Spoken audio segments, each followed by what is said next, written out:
بتائیے گا آج کے احتجاج کے بارے میں؟ ہمارے ایمان کا تقاضا یہ ہے، حدیث کے مفہوم میں ہے کہ انسان کے ایمان کے تین تقاضے ہیں، یا تو ہاتھ کے زور پہ روک سکے، یا زبان کے زور پہ روک سکے، یا دل سے تو ہم برا جانتے ہیں، زبان سے اگر ہم اس کے خلاف احتجاج کر سکتے ہیں تو اس کے لیے ہم یہاں پہ موجود ہیں، اور انشاءاللہ اگر ہمیں موقع ملا ہاتھ کے تھرو بھی اگر ہم اصلاحیت کے خلاف کچھ کر سکتے ہوئے تو اس کے لیے بھی ہم حاضر ہیں۔ اس کے لیے بھی آپ حاضر ہیں؟ اچھا آپ بھی حاضر ہیں جی؟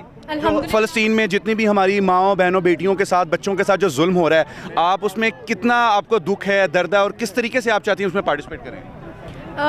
جس طرح وہاں پر فلسطینی بھائی بہن بچے ایون بچوں پر بہت ظلم ہو رہا ہے، جس طرح وہ مر رہے ہیں، تو ہمارا کوئی حق نہیں بنتا کہ ہم خوش رہیں۔ ہم لوگ اندر سے بہت اداس ہیں، ہمارا دل روتا ہے کہ کس طرح وہاں پر خون خرابہ چل رہا ہے۔ اچھا آج احتجاج کرنے کے بعد ہم اسے بند کر دیں گے کہ ہم اس کو کنٹینیو رکھیں گے جب تک میں اس بارے میں کہنا چاہوں گا کہ یہ تو صرف ایک جان ہے نا، اللہ ہمیں 100 جانیں بھی دینا تو مسلمان بہن بھائیوں کے لیے قربان، یہ ہمارے اسلام کا تقاضا ہے۔ اچھا آپ بتائیں کہ آپ بھی آج اس احتجاج کا آپ حصہ ہیں، آپ اس میں پارٹیسپیٹ کر رہی ہیں، تو اگر آج کے بعد احتجاج ختم ہو جاتا ہے تو پھر آپ اکٹھے ہونے کا ختم ہونا نہیں چاہیے، رکنا نہیں چاہیے، چاہے جہاں بھی ہو، ملک کے کسی کونے میں بھی ہو، احتجاج ہوتا رہنا چاہیے، چاہے چھوٹے پیمانے پہ ہو چاہے بڑا ہو، لیکن احتجاج کریں، آواز اٹھائیں، آواز جتنی اگر آپ اپنی آواز کو بند رکھیں گے وہ بند کر دی جائیں گی آپ کی آوازیں۔ حق کو صحیح جانتے ہیں اگر ہم نے اپنی آواز بھی بند کر دی۔ وہ فلسطینی وہ جو ہماری بہن ہے جو اسمائل کر رہی تھی، اس کے بارے میں کوئی ورڈز کہیں تاکہ اس کو میسج آئے؟ شی از اے کوئن،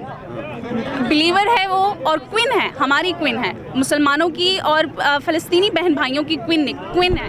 ناظرین احتجاج کا طریقہ دیکھیں، ہر انسان اپنی اپنی ڈومین میں رہ کے احتجاج کر رہا ہے، اور دیکھیں ان کا لبادہ دیکھیں کہ بایا انہوں نے اوڑھا ہوا ہے، لیکن اس کے اوپر جو انہوں نے رومال لپیٹا ہوا ہے وہ فلسطین کی نمائندگی کر رہا ہے، ہر شخص کہیں نہ کہیں اس کی نمائندگی کر رہا ہے۔